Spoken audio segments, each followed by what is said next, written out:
इस वक़्त जो बात चल रही है वो ये है कि काश पटेल के नाम से एक ट्रम्प के समझ लें कि बड़े करीबी साथी हैं, जिनको सीआईए चीफ के तौर पे देखा जा रहा है। 50 से 60 लाख हिंदुस्तानी जिसमें हिंदू भी है, मुस्लिम भी है, वो अमेरिका में रह रहे हैं। अब सुनने में आ रहा है कि जो इंडियन लॉबी है वो अमेरिका के अंदर बड़ी पेनिट्रेट कर गई है।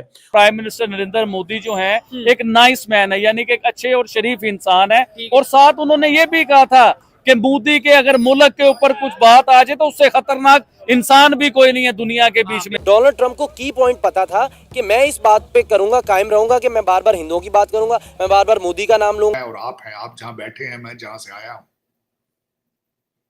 वहां पे क्या बात है? वहां पे कश पटेल क्यों नहीं पैदा हुए? कि हिंदुस्तान का एक ही दोस्त है और वो है हिंदुस्तान। उनकी पॉलिसी ये है कि हिंदुस्तान को जहां से फायदा मिलता है, चाहे वो अमेरिका हो चाहे वो रशिया हो, जहां से हिंदुस्तान को फायदा होगा, हिंदुस्तान उसका दोस्त है, हिंदुस्तान उसके साथ। नमस्कार, आप सभी का स्वागत है हमारी एक और नई रिएक्शन वीडियो में। दोस्तों, बहुत बड़ी खबर आ रही है अमेरिका से।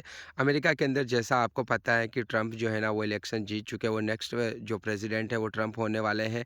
तो अब खबर जो ये आ रही है कि भारतीय मूल के जो कश्यप पटेल है, जिनको अमेरिका के अंदर काश पटेल के नाम से जाना जाता है, जो ट्रंप के काफ़ी ज़्यादा करीबी हैं, और उनके बारे में खबर ये निकल कर आ रही है कि ट्रंप जो है उनको नेक्स्ट CIA चीफ जो है ना वो बना सकते हो। जब ये खबर पूरी दुनिया के अंदर फैली तो ऑब्वियसली बात है भारत के अंदर भी इसको लेकर चर्चा की जा रही है, तो पाकिस्तान के अंदर भी चर्चा होनी लाजमी थी, क्योंकि भारत से जुड़ी खबर पर पाकिस्तान के अंदर चर्चा ना हो, ऐसा तो हो नहीं सकता है। तो इस पर हम देखने वाले हैं पाकिस्तानी मीडिया की चर्चा। तो कोई वीडियो काफ़ी मज़ेदार होगी। आप सभी से निवेदन करूंगा कि वीडियो पूरी देखना, लाइक करना, शेयर करना।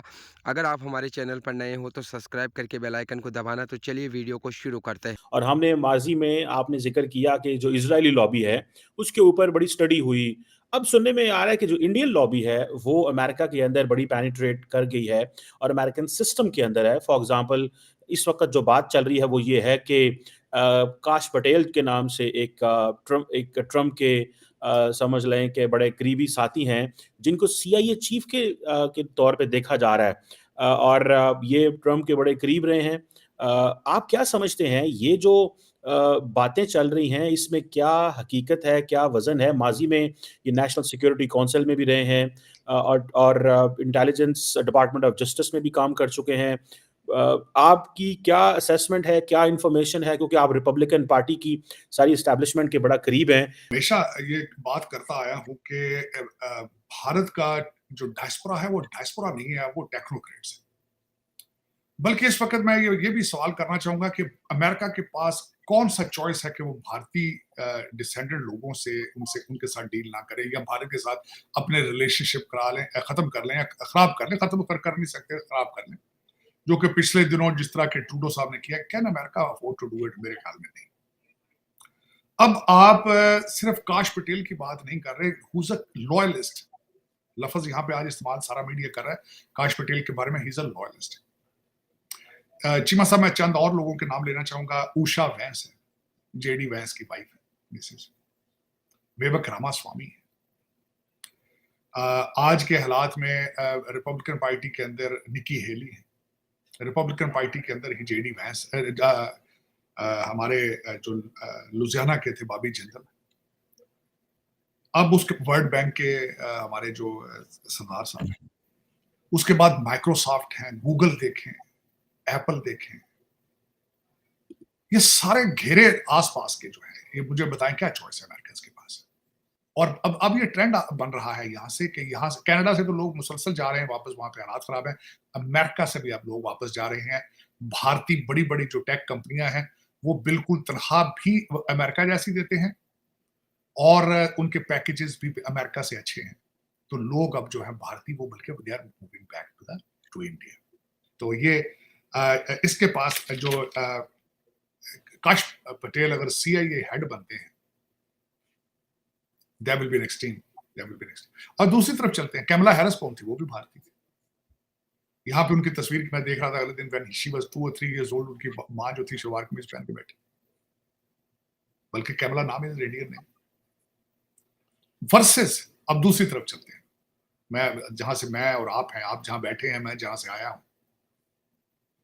वहां पे क्या बात है, वहां पे कश पटेल क्यों नहीं पैदा हुए, वहां पे विवेक रामास्वामी का, यहाँ हमारी सेकंड जनरेशन है, थर्ड जनरेशन है यहाँ पे, उनमें पैदा क्यों नहीं हुए, उषा वैंस उनमें कोई नहीं, क्या वजह, क्या वजह? चीमा साहब, इन्हीं वजूहात की वजह पे मैं कहता हूं जो 3 करोड़ बच्चा इस वक्त स्कूल नहीं जा रहा पाकिस्तान में, 1 करोड़ डायस्पोरा बनेगा डंकियां लगा के। उनमें उषा पटेल कहां से आए, उसमें काश पटेल कहां से आए, उनमें विवेक रामास्वामी कहां से आए, निक्की हेली वहां से किस तरह प्रोड्यूस की जाए, बॉबी जिंदल कैसे बनेगा?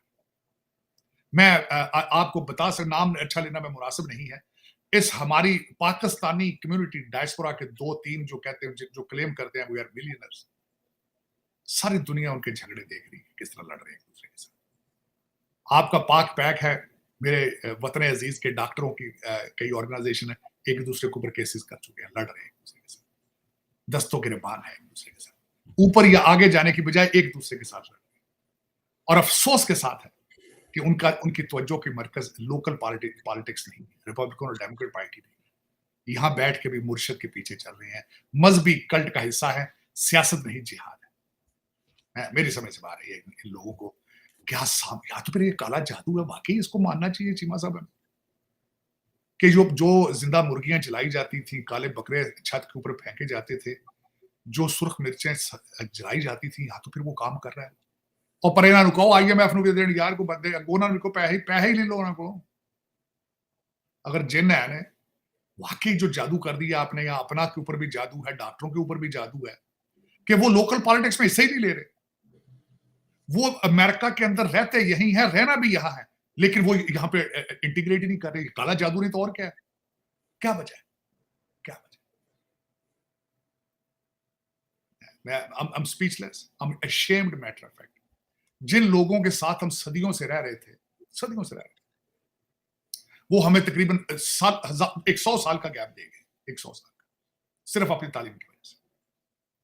चले फिर इनकी ख्वाहिश यही है चीमा साहब, तो फिर ठीक है, काला जादू सर चढ़ के बोल रहा है हर एक के। लेकिन मैं थोड़ा सा ये बताना चाहूंगा कि इस वक्त जो स्पेकुलेशंस की जा रही हैं भारत और अमेरिका के रिलेशनशिप पे, उसके बारे में भी थोड़ा सा बोलना चाहूंगा। ईरान के ऊपर सैंक्शंस लगेंगी तो ईरान से एक तो चीज है कि भारत तेल नहीं खरीद पाएगा, दूसरा चाबहार जो पोर्ट बनाई जा रही है वहां पे उसके भी ऊपर भी सैंक्शंस का इतलाक होगा। चाइना इस वक्त ईरान से तेल ले रहा है, वो भी तेल नहीं ले पाएगा, ईरान के ऊपर सैंक्शंस आती है। दूसरा बात यह है, जो अफसोसनाक बात है, कि आपके पड़ोस में डॉक्टर यूनुस साहब ने भी मुबारक दी है, लेकिन हसीना वाजिद ने भी मुबारक दी है, और उसमें अपने नाम के साथ उन्होंने वजीर आजम बांग्लादेश लिखा है, ये एक अलग कंट्रोवर्सी। दूसरी बात यह है कि डॉक्टर यूनुस जब यहाँ पे आए थे तो बाबे बाइडन ने उनको बड़ा वेलकम किया था, और वो बड़े करीब दोस्त हैं बिल क्लिंटन के, उनसे भी मिले थे, और उसी को उन्होंने बैलेंस कर दिया है। डोनाल्ड ट्रंप साहब ने कहा कि बांग्लादेश के अंदर जो हिंदुओं के ऊपर हमले किए जा रहे हैं, आप कंसर्न अबाउट इट। उससे आगे चलते हैं चीमा साहब कि डोनाल्ड ट्रंप साहब ने सैंक्शंस जो टैरिफ लगा दिया है हर प्रोडक्ट के ऊपर 10% का, चाइनीज प्रोडक्ट के ऊपर 60% का। मैक्सिको अगर डोनाल्ड ट्रंप साहब की बात नहीं सुनते तो 25 to 30% टैरिफ उनके ऊपर होगा। इसमें एक बात ये है, अल्टीमेटली भारत को भी इसका असर होगा, लेकिन डोनाल्ड ट्रंप साहब ने मुसलसल इस चीज का इजहार किया कि सेमी कंडक्टर जो भारत में बन रहे हैं, मेरी ख्वाहिश है कि अमेरिका के अंदर बनाए।